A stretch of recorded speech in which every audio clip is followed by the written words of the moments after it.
성을 보시고 우시며, 그런 제목으로 오늘 종료주일을 하나님 말씀 전합니다. 이스라엘 성지를 다녀왔습니다. 제가 신학교를 졸업한 지 올해가 딱 30년이 됩니다. 한국에서는 저하고 같이 신학교를 졸업한 동기 목사들이 다 모여가지고 신학교 졸업 30주년 기념 행사를 했더라고요. 친구 목사가 카톡을 사진으로 보내왔습니다.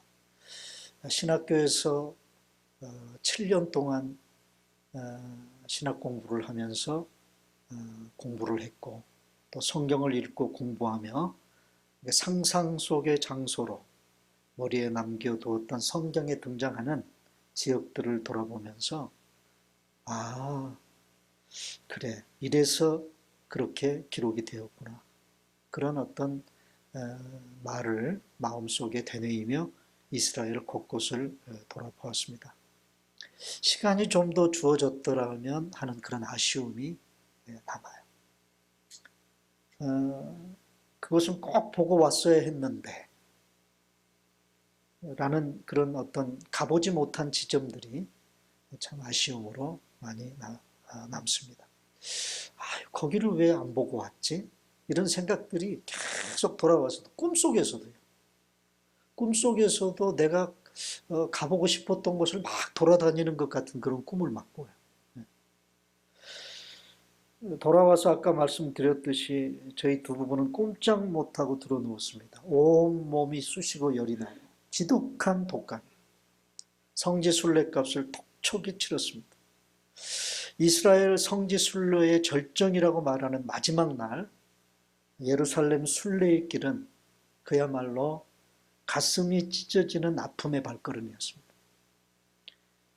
세계 종교 집단들에 의해서 갈기갈기 찢겨진 종교 분쟁의 도시, 그것이 예루살렘이죠.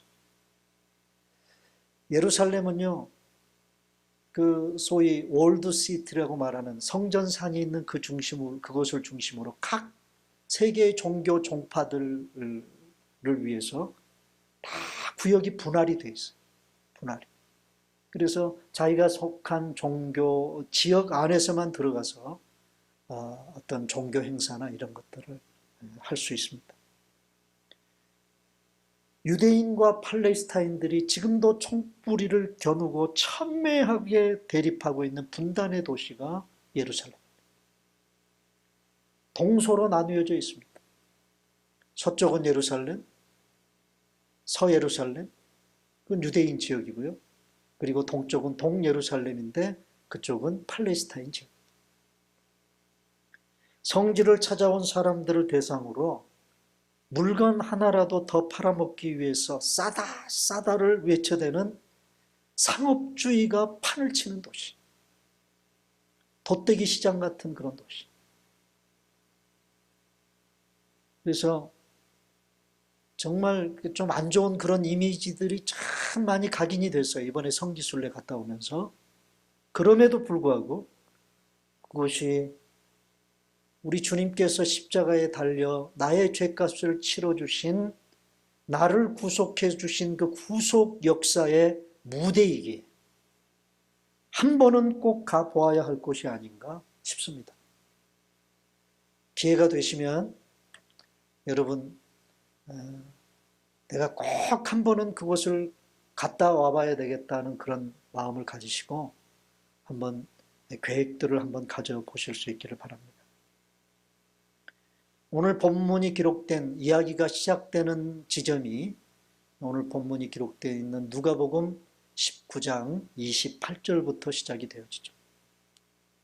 누가복음 19장 28절에 보면 예수께서 이 말씀을 하시고 예루살렘을 향하여 가셨다. 예루살렘을 향해서 지금 가고 계십니다. 가고 계시다가 그 다음 29절을 보면 감람온이라고 불리는 산 쪽에 있는 벳바게와 베다니에 가까이 가셨을 때, 여기 벳바게와 베단이라는 지역이 나오는데 이 지역은 예루살렘에서 북동쪽으로 한 2km 정도 떨어져 있는 곳입니다. 이곳에서 예수님이 나귀를 타셨어요. 예루살렘에 들어가시기 위해서 나귀를 타셨습니다. 나귀 새끼 위에 제자들이 자기의 겉옷을 걸쳐 놓고 그 나귀 새끼 위에 예수를 태웠다. 그렇게 기록하고 있습니다. 자, 그런데 참 재미있는 이번에 성지를 갔다 오면서 이 구절이 너무나도 가슴에 와 닿는 그런 지점 하나가 오늘 본문에 오늘 본문이 기록되어 있는 누가복음 19장 37절에 나와요. 자, 37절을 보니까 이미 감람산 내리막길에 가까이 오시매. 이 감람산은요, 올리브산입니다. 올리브 나무들이 울창하게 있는 올리브 산이에요. 해발 약 800m 정도 되는 그런 산인데 예루살렘 성 동쪽에 위치해 있어요. 그래서 이 감람산 그리고 예루살렘 성이 있는 산을 성전산이라고 해요. 그 성전산 서쪽에는 시온산이 있습니다. 그래서 시온산, 성전산, 감람산 이렇게 있어요. 근데 이런 산이라고 불리지만 사실은 산이라고도 볼 수 없는 이 언덕바지예요. 그래서 이 감람산과 성전이 있는 예루살렘 성이 있는 감람산과 이 성전산은 서로 마주보고 있습니다. 바로 눈앞에 보여요. 거기에 기드론 시내라고 하는 그 시내가 골짜기가 있는데 그 골짜기를 하나 두고 서로 마주보고 있는 언덕입니다. 그런데 우리 예수님이 그 예루살렘 성 동쪽 언덕바지에 있는 감람산을 뭐예요? 지금 내리막길을 내려가고 계셨다. 내려가고. 그 내리막길을 내려가면 바로 앞에 뭐가 보여요? 성전이 보여요. 예루살렘 성 안에 있는 성전이 보입니다. 자, 그 내리막길을, 감람산 내리막길을 내려가실 때 길 옆에 있는 많은 사람들이 예루살렘 성을 향해서 나아가는 예수님을 환영했습니다. 호산나 다윗의 자손이여. 그 호산나 다윗의 자손으로 오시는 이여. 이 말은 메시아라는 말이에요. 메시아. 그 순간 잠시 그들은 예수님을 메시아처럼 여겼어요. 환영했습니다. 종려나무 가지를 흔들면서 예수님을 환영했습니다. 특별히 하늘의 평화요. 예루살렘 성에 입성하시는 그 예수님으로 말미암아 하늘의 평화가 임할 것이라고 하는 그 평화를 가지고 오는 메시아라는 사실을 그들이 찬송을 불렀습니다. 자, 제가 성지에 가서 참 많은 사진을 찍었는데요. 바로 이 내리막길, 감람산에서 성전을 향해서 내려가는 그 내리막 길의 모습이 지금은 어떻게 생겼냐 하면 이렇게 생겼습니다. 아주 좁기 그지없는 그 길에 말이죠. 이 성지 순례를 온 순례객들을 태운 관광버스가 꽉 들어차 있어요. 발 디딜 틈이 없어요. 발 디딜 틈. 자, 이 길을 따라서 예수님이 지금 내려가고 계십니다. 자, 이 길을 따라서 내려가다 보면요. 왼쪽 편에 그 성전산을 앞을 바라보면서 내리막길을 내려가다 보면 왼쪽 편에 뭐가 있느냐 하면 이런 묘지들이 아주 즐비하게 있습니다. 이 유대인들 묘지입니다. 석관입니다. 석관. 왜 유대인들이 여기 감람산 언덕바지에다가 묘지를 이렇게 썼느냐 하면 지금도 꿈의 소원이 유대인들 중에 꿈의 소원이 여기에 묻히는 게 소원. 네. 여러분 이 묘지 그 값이 얼마 정도 될까요? 여러분 생각이 얼마 정도 될 거라고 생각해요? 묘지 한 구에 1억 5천 정도 됩니다. 그런데 그 돈을 주고서라도 여기에 묘지를 사고 자기가 묻히기를 바라는 게 유대인들의 소원. 왜 그러냐? 구약 성경에 보면 스가랴서를 보면은요, 예수님이 그 메시아가 자기들이 기다리는 메시아. 자, 지금 메시아 하나님이 보내신 메시아 되신 예수님은 지금 이 감람산 내리막길을 걸어가고 계신데 유대인들은 그분을 예수 메시아로 인정해야 안 해요? 인정 안 해요. 아직까지도 인정을 안 해요. 그래서 그 메시아가 스가랴에서 보면은 이곳에 오실 것이라고 예언이 되어 있다는 거예요. 이곳에 오실 것이다. 이미 오셔서 그 감람산 길을 내려가고 계신데도 불구하고 유대인들은 지금까지도 자기들이 상상 속에서 기다리고 있는 메시아가 이곳에 오서 이곳으로 오실 것이라고 그들은 얘기하고 있어요. 스가랴가 감람산에 오실 것이라고 하는 그 예수님은 그 메시아는 어떤 메시아예요? 바로 지금 예루살렘 성에 입성하시기 위해서 감람산 내리막길을 걸어가고 계신 예수님이라고 말해요. 그분을 예언한 거거든요. 감람산에 오실 것이라는 말이 바로 그 예수님을 예언한 거거든요. 근데 그들은 그 예수님을 인정하지 않고 그들은 지금까지도 다른 메시아를 기다리고 있어요. 그래서 그 메시아가 오시면 제일 먼저 여기에 묻힌 사람들이 부활할 것이다. 제일 먼저 부활하고 싶었어. 성전이 바라보이는 그곳에 무덤들이 있습니다. 여러분 가만 보시면 무덤 위에 뭐가 있어요? 뭐가 있습니까? 돌들이 올려져 있죠. 여러분 영화 한 편이 기억나지 않으세요? 무덤 위에 이 돌들이 올려져 있는 것을 보면서 생각나는 영화 혹시 기억나시는 분들? 영화들을 별로 안 좋아하시는 거예요. 스티븐 스필버그 감독이 만든 영화 중에 쉰들러 리스트라고 하는 영화가 있죠. 보셨어요? 그 영화 마지막 장면에 영화 스토리가 다 끝나고 영화를 만든 스티븐 스필버그 감독을 필두로 해가지고 그 스티븐 스필버그가 뭡니까? 아우슈비츠 수용소에 들어가서 다 죽을 수밖에 없는 사람들을 하나씩 살려주잖아요. 자기 재산을 다 투자해가지고 하나씩 살려주잖아요. 그 얘기가 쉰들러 리스트 이야기죠. 그 쉰들러 리스트라는 게 유대인들 명단이에요. 유대인들 명단. 그 사람들을 자기 돈을 주고 빼냅니다. 그래서 그때 생존한 사람들이 돌멩이 하나씩을 손에 들고 이곳을 방문해서 무덤 위에다가 올려놓는 장면으로 영화가 끝이 나요. 그 돌들입니다. 근데 제가 물어봤어요, 가이드한테. 왜 우리나라 같은 경우에는 무덤 위에다 뭐 올려놓습니까? 뭘 올려놓아요? 꽃 같은 걸 올려놓잖아요. 근데 왜 꽃 같은 걸 올려놔야지 왜 돌들을 올려놓느냐고 물어봤더니 이 팔레스타인 지역은 굉장히 더워요, 낮에. 건조하고. 그러니까 꽃을 올려놓으면 금세 시들어버리고 말아요. 그래서 자기 집 근처에 있는 돌이나 이곳으로 오는 도중에 돌을 하나씩 주어서 거기다 올려놓는 겁니다. 영원히 당신을 잊지 않겠다라는 그런 마음으로 돌을 올려놓는다. 근데 여기 보면은 제가 이 건물이 뭐냐면은 예수님이 마지막 잡히시기 전날 밤에 기도하셨던 곳이 어디죠? 어디서 기도하셨죠? 겟세마네 동산에서. 여기가 겟세마네 기념교회입니다.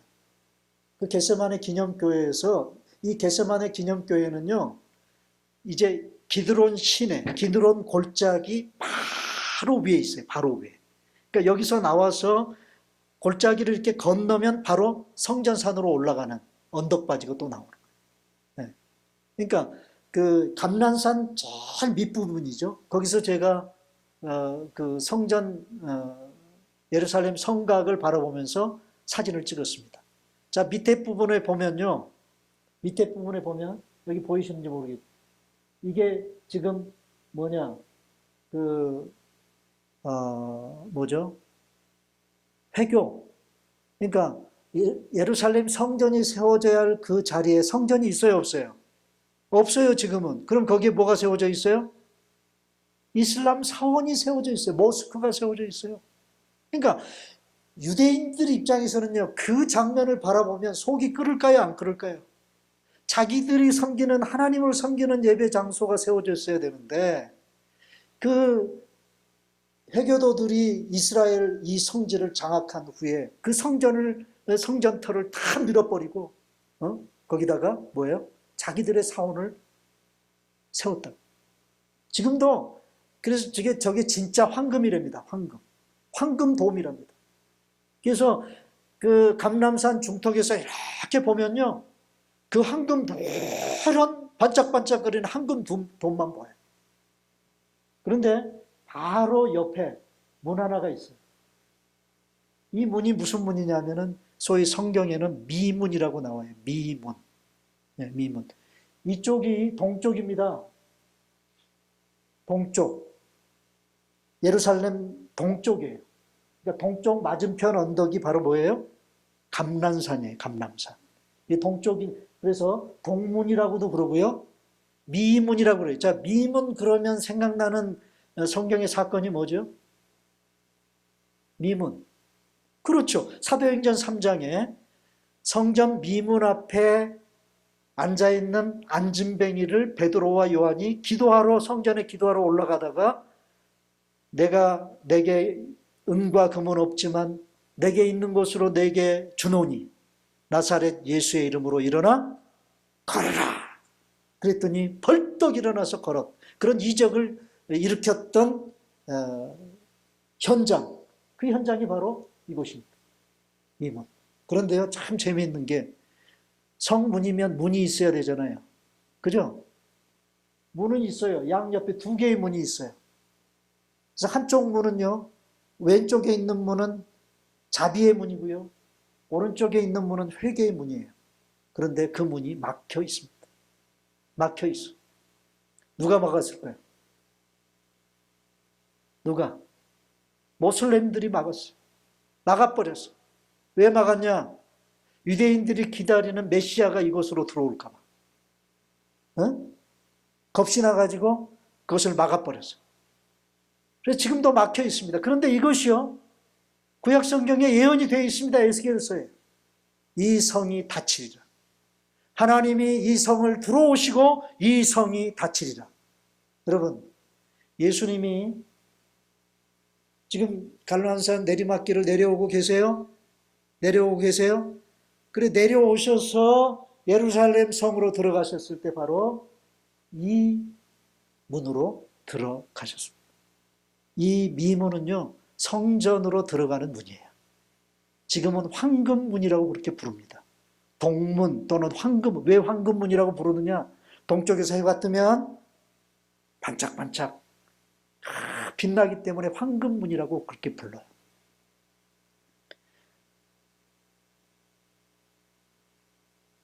자, 예수님께서 바로 그 성을 바라보시면서 오늘 본문 41절에 보면 뭐 했다?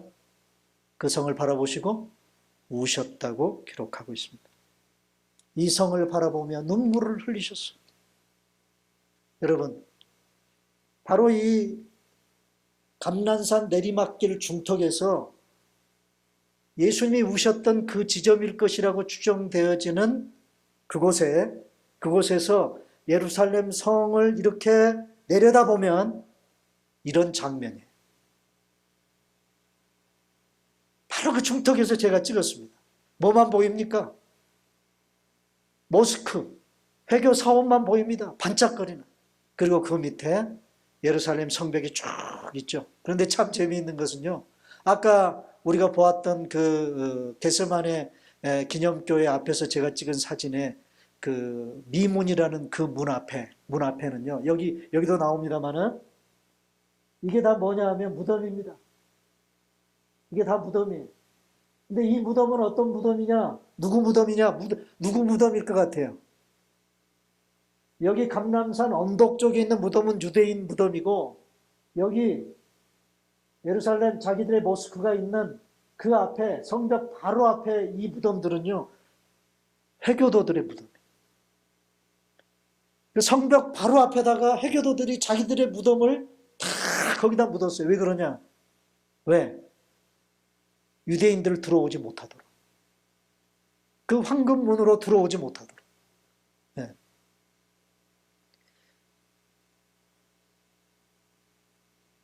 이게 예수님이 눈물을 흘리셨다고 생각되어지는 장소에 세워진 눈물교회입니다. 기념교회, 눈물교회. 네. 저 지붕이 눈물의 모습이라고 그래요. 눈물의 모습으로 그렇게 지어졌다고 그래요. 여기 보면 이런 유리가 있죠. 창문이 있죠. 창문. 이 창문을 안에 들어가 가지고 이 창문을 통해서 바라보면 이런 모습인데, 여기서 보면 바로 예루살렘 성이 보입니다. 예루살렘 성이 이런 모습으로 보여요. 네. 그 교회 안에 들어가서 제가 사진을 찍었어요. 일부러 제가 그 창문 테라스 창문에 십자가가 이렇게 그려져 있어요. 그 중앙에. 그거를 해교 사원의 모스크 황금 돔에다가 딱 맞춰놓고 제가 사진을 찍었어요. 예수님이 그 성을 바라보며 예수님 우셨어요. 눈물을 흘리셨어요. 자, 예수님께서 예루살렘 성을 바라보시고 눈물을 흘리셨는데 여러분 왜 우셨을까요? 예수님이 왜 눈물을 흘리셨을까요? 눈물을 흘리시며 하신 말씀 속에 그 눈물의 이유가 담겨져 있습니다. 오늘 본문 42절을 먼저 보면 다 같이 읽습니다. 시작. 이르시되 너도 오늘 평화에 관한 일을 알았더라면 좋을 뻔하였거니와 지금 내 눈에 숨겨졌도다. 왜 눈물을 흘리셨느냐? 진정한 평화의 길이 무엇인가를 이 예루살렘 성 사람들이 알아야 되는데 그걸 모르고 있는 것이 너무나 슬퍼요. 우리 예수님. 여러분, 예루살렘이라고 하는 히브리어가 뭐냐면 예루샬라임이라는 말이에요. 예루샬라임이라는 말이 무슨 말이냐면 평화의 마을이라는 뜻입니다. 그러니까 예루살렘은 무슨 마을이에요? 평화의 마을이에요. 평화의 마을. 그런데 아이러니컬하게도 예루살렘은 이스라엘의 전 역사를 통해서 가장 평화롭지 못한 그런 도성입니다. 지금까지도 예루살렘만큼 혼란스러운 그런 시리가 없어요.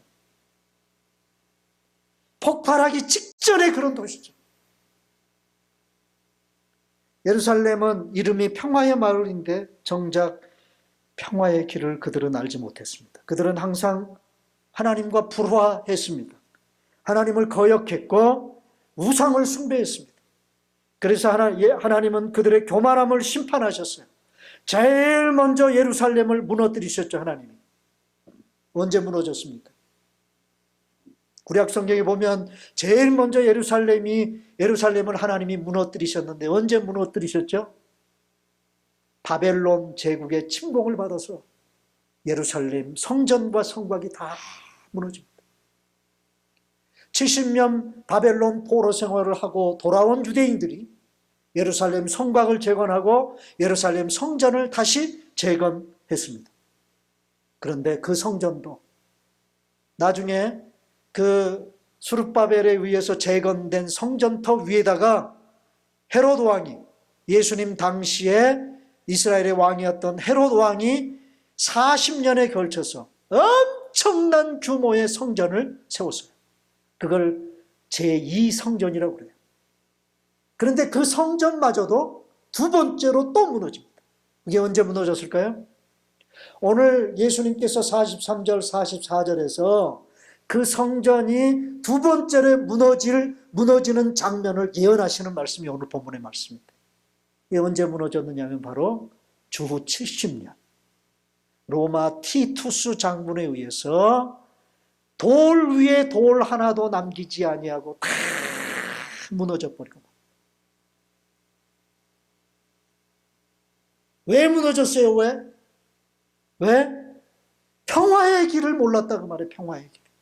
그러면 이스라엘 예루살렘 성 사람들이 알았어야 할 평화의 길이 뭐냐?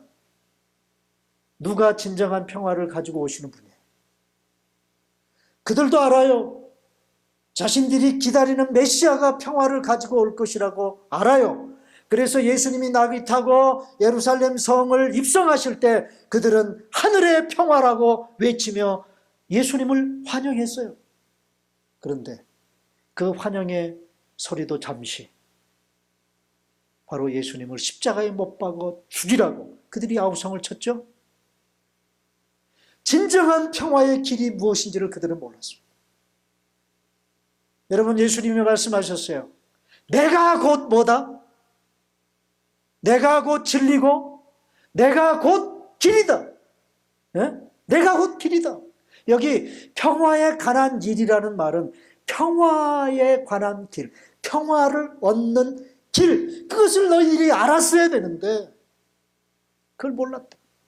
한마디로 말하면 너희들에게 진정한 평화를 가져오는 존재가 바로 나라는 사실을 너희들이 알아야 되는데 너희들이 모르고 있다는 것입니다. 또한 44절에 보면요. 다 같이 읽습니다. 44절. 다 같이 시작. 또 너와 및 그 가운데 있는 내 자식들을 땅에 메어치며 돌 하나도 돌 위에 남기지 아니하리니 이는 내가 보살핌 받는 날을 알지 못함을 인함이니라 하시니라. 내가 보살핌 받는 날을 알지 못했다. 이게 예루살렘이 무너지고 심판받는 또 한 가지 이유인데 여기 내가 보살핌을 받는 날을, 이 말을요 헬라어로 원어로 직역을 하면 무슨 말이냐, 내가 방문받는 날, 그런 말이에요. 내가 방문받는 날. 누구의 방문을 받는 날? 누구의 방문을 받는 날? 하나님의 방문을 받는 날. 그날을 너희들이 몰랐다는 거예요. 그러면 하나님이 이 예루살렘 성을 방문하신 때가 언제예요? 언제예요? 그 예루살렘 성 안에 있는 이스라엘 백성들은 아직도 하나님이 예루살렘 성을 방문을 하지 않았다고 생각을 하고, 예수님은 자신이 곧 하나님으로서 그 성을 지금 들어가고 있잖아요. 그날이 바로 예루살렘 성을 예수님이 입성하는 그날이 하나님이 그 성을 방문하시는 날이거든요. 그런데 바로 그 순간이 하나님이 우리를 방문하시는 날이라고 그들이 모르고 있다고 말해요. 까마득하게. 그러니 여러분, 그 성을 지금 들어가고 있는 하나님이신 우리 예수님의 입장에서는 얼마나 안타까운 일이에요. 그래서 그 내리막길에서 잠시 서서 그 성을 바라보며 우실 수밖에 없었습니다.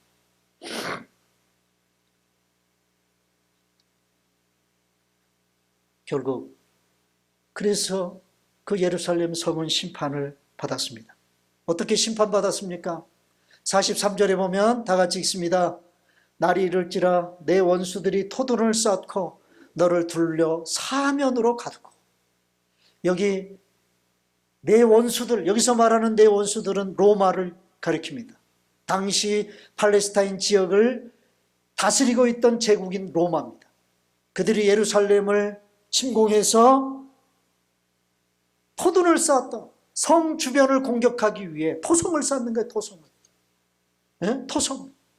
그리고 사면으로 둘러 가두고 성 안에 있는 사람들이 나오지 못하도록 고사작전을 펼치는 거죠. 네. 또 너와 및 그 가운데 있는 내 자식들을 땅에 메어치며 돌 하나도 돌 위에 남기지 아니하리. 여러분, 어떻게 예루살렘 성과 예루살렘 성전이 무너졌는가 하는 것을 이 한 구절로 우리 예수님은 예언하셨어요. 돌 위에 돌 하나도 남지 않을 것이다. 요세푸스라는 유대인 그 역사가가 기록한 이 예루살렘 티투스 장군에 의해서 예루살렘 성과 성전이 무너지는 사건을 기록한 기록에 보면 헤롯 왕이 제2 성전을 건축을 할 때 성전을 짓는, 여기 여러분 벽을 보면은 여기 그 블록이 있죠? 그 블록과 블록 사이에 시멘트를 이렇게 입혀서 고정을 시키지 않습니까? 그런데 당시에 헤롯 왕이 어느 정도 화려하게 성전을 지었느냐 하면 돌과 돌 사이를 뭘로 메꿨느냐? 금으로 메꿨다는 게 금. 돌과 돌 사이를.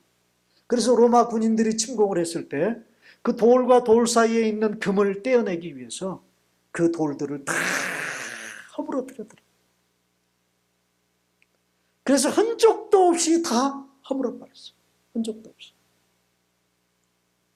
자, 그렇게 돌 하나도 돌 위에 남기지 않을 정도로 예루살렘의 심판을 받고 허물어질 수밖에 없는 이유가 뭐냐? 이는 내가 보살핌 받는 날을 알지 못함을 인하니라.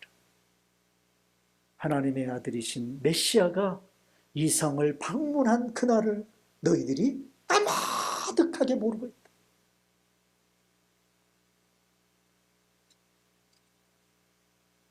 여러분, 이게 여러분 많이 본 사진이죠. 이거 어딜까요? 네? 많이 본 사진이잖아요. 가끔 뉴스에 많이 나오죠. 유대인들이 유일하게 이곳에 와서 기도하는 곳 어디입니까? 소위 통곡의 벽이라고 하는 벽입니다.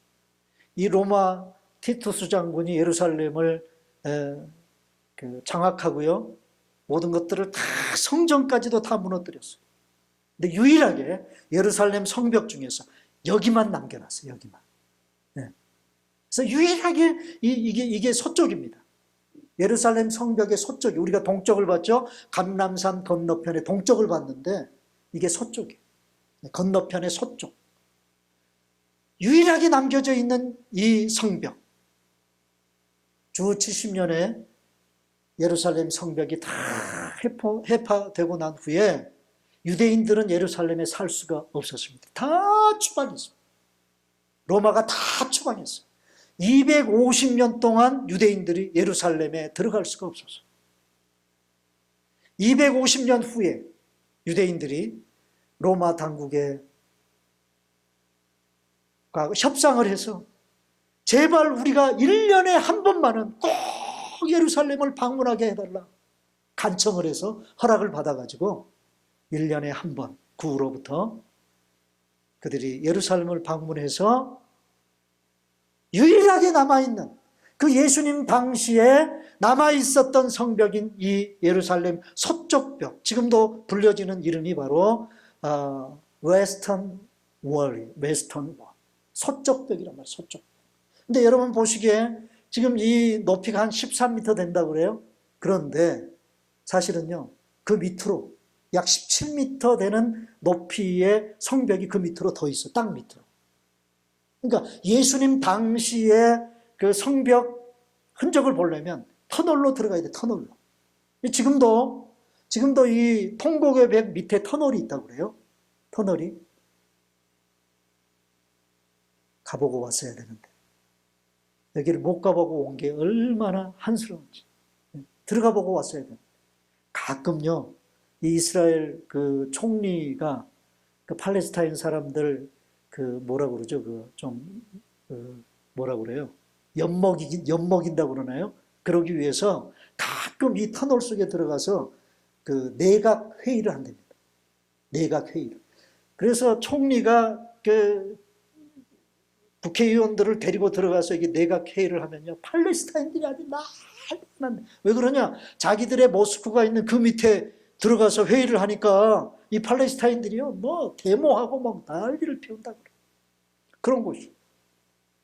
그런데 그들이 이곳에 가서 뭐 해요? 벽에다가 머리를 찌으며 그들이 통곡하며 기도해요.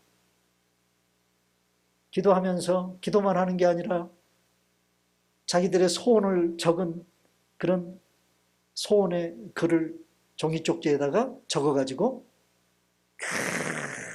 볼 사이사이마다 꽂아놔. 사이사이.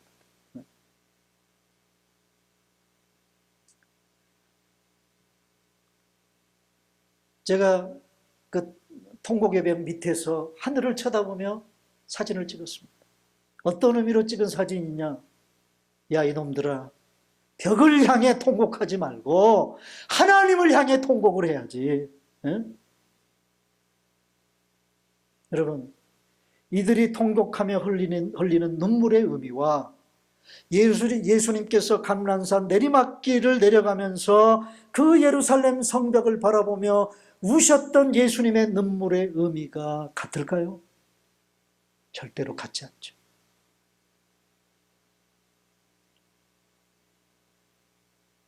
예수님은 자신을 알지 못하는 무지몽매한 사람들을 구원하시기 위해 십자가를 지시러 예루살렘 성문으로 들어가셨습니다. 겟세마네 동산에서 기도하신 후에, 이게 겟세마네 기념교회입니다. 얼마나 화려하게 지어졌는지요. 세계 각국의 교회들이 그 헌금을 해가지고 지었다고 그래요. 그래서 교회 이름이 만국교회입니다. 만국교회.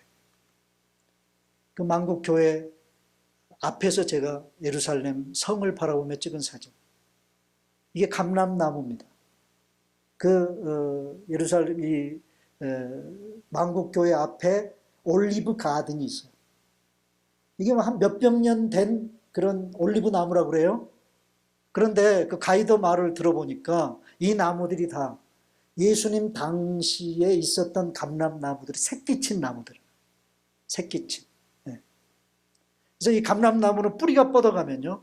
꼭 우리 여기 또 보면은 에스펜 나무가 이렇게 뿌리가 뻗어가면 거기서부터 줄기가 나오는 것처럼 감람나무도 뿌리가 땅속으로 뻗어가면서 줄기가 나온다고요.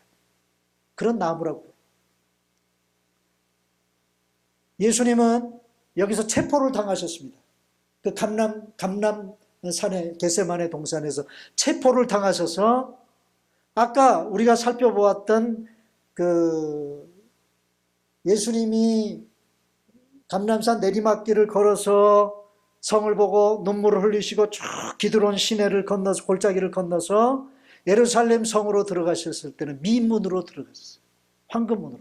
당시에는 막혀있지 않았기 때문에 미문으로 들어갔었어요. 그러나 예수님이 체포가 돼서 예루살렘 성으로 들어가셨을 때는 양문으로 들어가셨어요. 이게 양문이에요.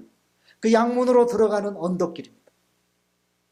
이 문이 예수님 당시에는 양문이라고 불렸습니다. 왜 양문이냐? 바로 이 양문으로 들어가면 바로 성전이 나와요. 성전이. 그래서 말 그대로 예수님, 하나님께 제사를 드리기 위해서 양들을 반입하는 문이기에 양문이라고 그래요. 여러분, 양문 그러면 예수님 공생애와 관련돼서 생각나는 사건이 하나가 있죠. 요한복음. 양문. 생각나는 사건이 뭐예요? 양문 곁에 있는 베데스다 연못. 베데스다 연못에서 38년 된 병자를 예수님이 고치는 사건이 나오잖아요. 그게 양문 곁에 있는 성문이에요. 연못이에요. 자, 양문이라고도 그러고요. 그리고 지금은 사자문이라고 불러요. 나중에 이 모슬렘들이 허물어진 이곳에 성벽을 쌓으면서 문을 만들었어요. 그런데 양문 옆에다 보이시는지 모르겠습니다만은 이게 사자입니다. 사자. 사자 형상을 여기다 만들어 놔가지고 지금은 사자문이라고 불러요. 또는 기독교인들은 스데반 문이라고도 부르고요. 왜? 스데반 집사님이 끌려 나와가지고 이 근처에서 돌에 맞아 죽었다고 해서 스데반 문이라고도 불러요. 그래서 이 양문을 향해서 올라가는 그 길목에 스데반 집사님의 순교를 기념하는 스데반 순교 기념교회도 있습니다. 그것도 못 가보고 왔습니다. 시간이 없어서. 이제 양문을 들어서면요. 오른쪽에 베데스다 연못이 있고 조금 더 들어가면 바로 빌라도 법정이 나옵니다. 빌라도 법정 안을 들어서면 오른쪽과 왼쪽에 두 교회가 있어요. 기념교회가 있어요. 이게 오른쪽 교회인데요. 채찍질 교회, 교회 이름이. 채찍질 교회. 예수님이 채찍을 당하셨던 채찍질 교회. 그리고 왼쪽에는 예수님이 사형 언도를 받으셨던 그것을 기념해서 선고교회. 사형을 선고했다. 빌라도가. 그래서 선고교회입니다. 그래서 저희 일행들이 이 선고교회 앞에서 모여가지고 이제 기도하고 이제 십자가를 지고 소위 예수님께서 걸어가셨다고 추정되어지는 길, 소위 라틴어로 비아 돌로로사라고 붙여진 그 비아 돌로로사라는 라틴어 말은 슬픔의 길이다, 그런 뜻이에요. 슬픔의 길. 그 길을 직접 걸어보기 위해서 지금 기도하고 있는 그런 장면입니다.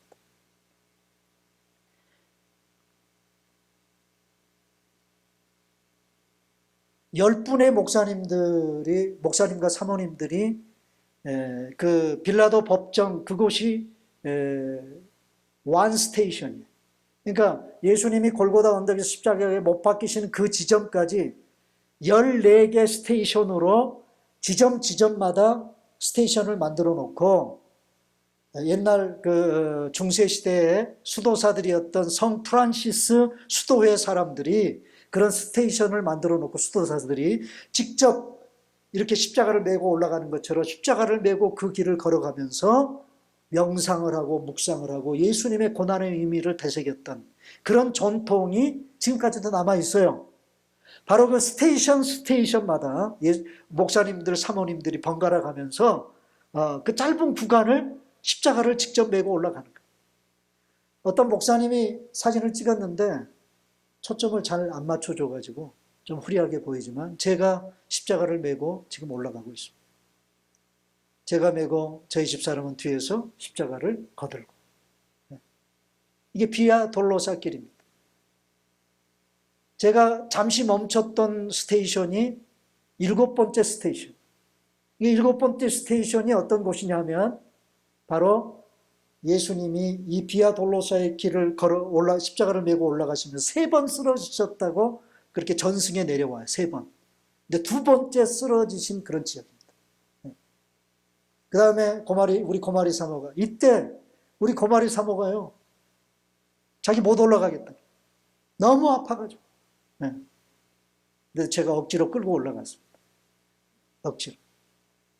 지금까지도 그렇게 아픈 나를 끌고 올라갔다고 지금까지도 저를 원망을 해요. 네. 근데 끌고 올라가서 제가 뒤에서 받쳐주고. 마지막 지점이 뭐냐면 저 앞에 여러분 보시면 여기 도움이 하나가 보입니다. 십자가가 있는 도움이 보이죠? 파란 도움이. 이게 예수님 무덤교회입니다. 예수님이 십자가에서 내려져서 예수님이 묻혔다고 생각되는 지점에 교회를 세웠어요. 십자군 전쟁 때 그 십자군들이 와가지고 교회를 세웠어요. 그 바로 앞이 골고다 언덕이에요. 골고다 언덕. 자, 제가 성지 순례를 다녀오면서 그 환상이 깨졌던, 가장 강력하게 깨졌던 지점이 이 지점이에요. 예수님이 십자가에 못 박혔던 골고다 언덕이 어떤 모습일까? 상상을 했는데요. 지금은 흔적조차 없어요. 교회 건물로 다 쌓아버렸어요. 교회 건물. 이게 골고다 언덕이에요. 지금 보수공사를 위해서요. 그 지점을 보수공사를 위해서 지금 한참 공사를 하고 있다. 여러분, 바로 이 지점이 골고다 언덕일 것이라고 추정을 하는 거예요. 추정.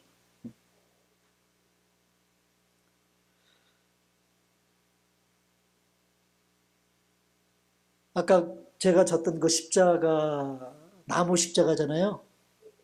그걸 렌트해서 돈을 벌어먹는 사람들이 있어요. 또 팔레스타인 사람들.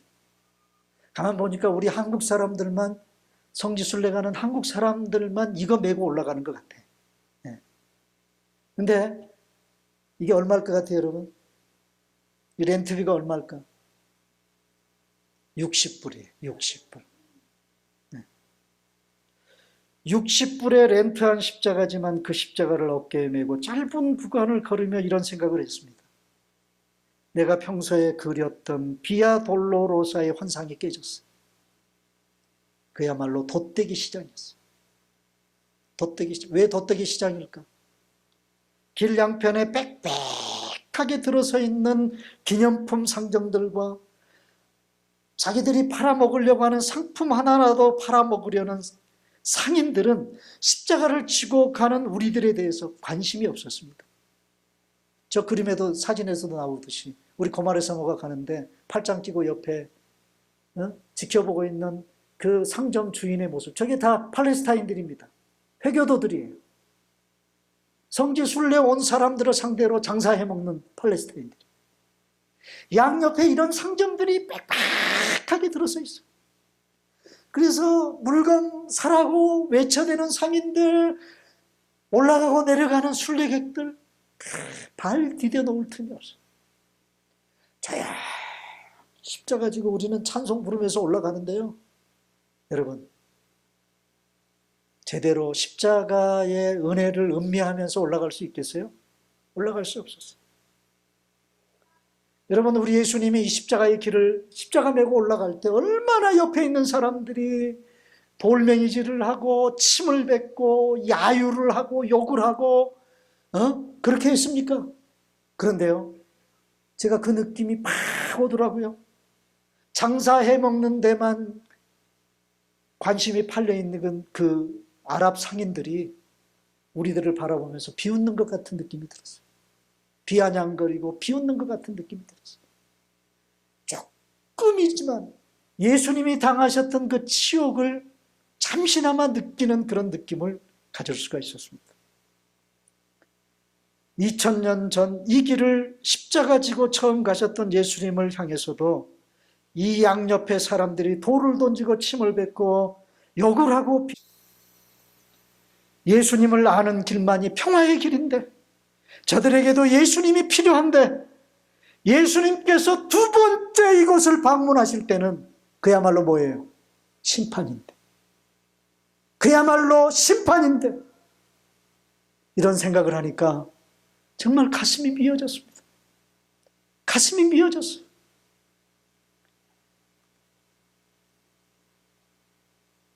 저희들이 통곡의 벽을 보고 제가 뒤돌아서니까 이스라엘 국기가, 큰 국기가 세워져 있는 건물, 큰 건물이 눈앞에 보여요.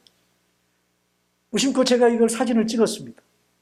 그런데 보니까요, 아이고, 저 위에 올라가서 사진을 찍었어야 제대로 이 예루살렘 성전 안의 모습이 다 보일 텐데, 이게 얼마나 아쉬운지. 혹시 기회가 되면 또 여기를 갈 수 있을지 없을지 모르겠지만, 내가 다음에 또 가면 반드시 저기에 올라가서 통곡의 벽과 그 뒤에 있는 황금 돔이 있는 그곳을 향해 사진을 찍으리라.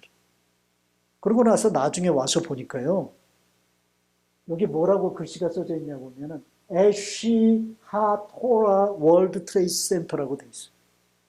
이게 뭐냐면요, 에쉬하토라라는 이 말은 토라의 불꽃이라는 그런 뜻이에요. 토라의 불꽃. 그런데요, 세계 곳곳에 이곳이 있습니다. 마치 미국으로 말하면 미문화원 같은 곳이에요. 그러니까 이스라엘의 문화, 이스라엘의 종교, 이스라엘의 토라, 이스라엘의 시오니즘, 이런 것들을 세계 사람들에게 전파하는 그런 센터예요. 여기 덴버에도 있습니다. 에쉬하토라 덴버. 그 덴버에도 있어요. 각 도시마다 다 있습니다. 제가 이 사진을 보면서 집에 와서 말끔히 바라보면서 무슨 생각을 했느냐. 그래서 너희들은 소망이 없는 것이냐. 응? 토라에 갇혀있는, 율법에 갇혀서 예수님을 알아보지 못하는 너희들. 그리고 여러분, 이스라엘의 국기에 이 별이 무슨 별이죠? 다윗의 별입니다. 다윗의 별. 다윗이라는 역사적인 인물에 갇혀있는 너희들. 여러분, 지금도 유대인들은요, 메시아를 기다릴 때 그들은 다윗을 생각합니다. 예수님을 생각해야 될 텐데 다윗을 생각하는 거예요. 다윗 때문에 예수님이 안 보이는 거예요.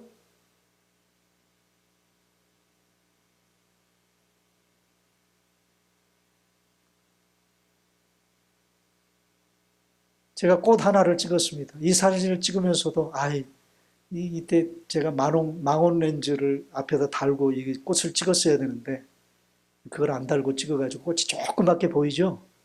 근데 저는 이 사진이 너무 이뻐요. 여기가 어디냐면 베데스다 연못입니다.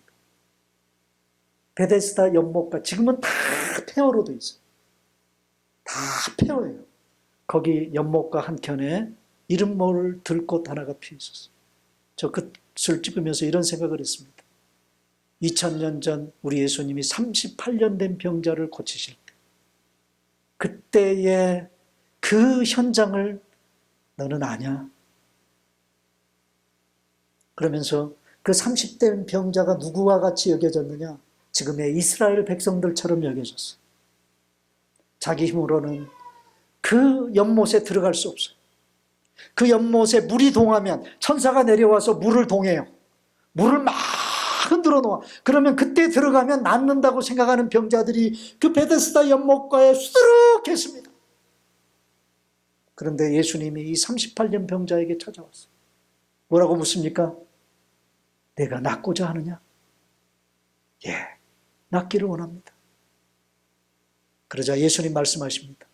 그래, 내가 너를 연못 속에 집어넣어 줄게.